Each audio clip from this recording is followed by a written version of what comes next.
ആദ്യമായിട്ടല്ല, ഞാൻ ഇപ്പോൾ ഇതിക്ക് മുമ്പും ഒരുപാട് സഹായങ്ങൾ ചെയ്തിട്ടുണ്ട്. ഞാൻ ആരെ അറിയിക്കാറില്ല, മനസ്സിലായ? ആരെ അറിയിച്ചിട്ട് എനിക്ക് ചെയ്യണമെന്നുള്ള ഇതില്ല. അതൊരു പ്രചോദനമായി. കാരണം എന്താണെന്ന് വെച്ചിട്ടുണ്ടെങ്കിൽ ഇപ്പോൾ ഒരു ദുബായിൽ നിന്ന് ഒരു പാർട്ടി ഒരു 5-6 പേര് മദ്യം കുടിക്കാനായിട്ട് പോയിക്കൊണ്ടിരിക്കണമെന്ന് പറയും. അങ്ങനെ അവരെൻ്റെ ഈ ഫേസ്ബുക്കിലുള്ള ഇത് കണ്ടിട്ട് അവർ ആ വണ്ടി തിരിച്ച് റിട്ടേൺ വന്നിട്ട് പൈസ, ആ ചിലവാക്കുന്ന പൈസ ദുരിതാശ്വാസത്തിന് വേണ്ടി കൊടുക്കണമെന്ന് പറഞ്ഞപ്പോൾ എനിക്ക് വളരെയധികം സന്തോഷം തോന്നി. പിന്നെ തീർച്ചയായിട്ടും അവർക്കറിയാം, കുടുംബത്തിലുള്ളവർക്ക് നമ്മുടെ ഇങ്ങനെ തന്നെ എന്നുള്ളത്.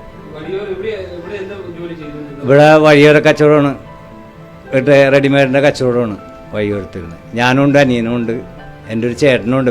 ഇപ്പോൾ ഈ കോർപ്പറേഷൻ ബസാറിൽ കട പൊളിച്ച് കഴിഞ്ഞപ്പോൾ നമ്മുടെ ജേസൻ്റെ കടയൊക്കെ അവിടെ നഷ്ടപ്പെട്ട്, കഞ്ഞി വിൽക്കണ കടയായിരുന്നു, അത് നഷ്ടപ്പെട്ട് ഇപ്പോൾ ജേസന് ഇപ്പം എൻ്റെ കൂടെയാണ്.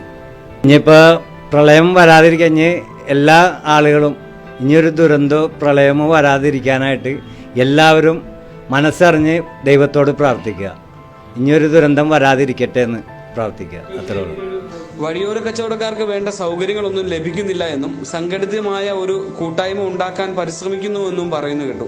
അപ്പോൾ സെക്രട്ടേറിയറ്റിൽ അതിന്റെ ഭാഗമായുള്ള സമരത്തിലും രാപ്പകൽ സമരമൊക്കെ നടത്തി തിരുവനന്തപുരത്ത്. പറയാമോ? അതിൽ നിന്ന് ഒരുപാട് മാറ്റങ്ങൾ ഉണ്ടായിട്ടുണ്ട്, അതൊക്കെ നടപ്പിലാക്കാന്ന് പറഞ്ഞിട്ടുണ്ട്. പിന്നെല്ലാം ദൈവത്തിൻ്റെ കയ്യിൽ. ഇപ്പോൾ കച്ചവടത്തിന് ഇപ്പോൾ സ്ഥിതി പൊതുവെ ഇപ്പോൾ മോശമാണ്. കച്ചവടം മഴയൊക്കെ ആയതുകൊണ്ടിട്ട്, പിന്നെ മഴ ആയതിൻ്റെ മാത്രം കാരണങ്ങളല്ല, പൊതുവെ ഇപ്പോൾ ആ നോട്ട് നിരോധനം വന്നപ്പോൾ കച്ചവടം എനിക്ക് ഫുട്പാത്തിൽ നിന്നല്ല, എല്ലാ കച്ചവടക്കാരും മൊത്തം കടക്കാരും ഫുട്പാത്തുകാർക്കൊക്കെ കച്ചവടം കുറവാണ്. പിന്നെ വലിയ വലിയ മാളുകൾ വന്നു പറഞ്ഞപ്പോൾ അങ്ങോട്ട് 50-70% ഡിസ്കൗണ്ട് എന്ന് പറയുമ്പോൾ ആളുകളൊക്കെ അങ്ങോട്ട് വിടും. അതിലും 100% കുറച്ചിട്ടാണ് നമ്മൾ കൊടുക്കുന്നത്, മനസ്സിലായോ? നമ്മൾ ഫുട്പാത്തിൽ വിൽക്കുന്നത്.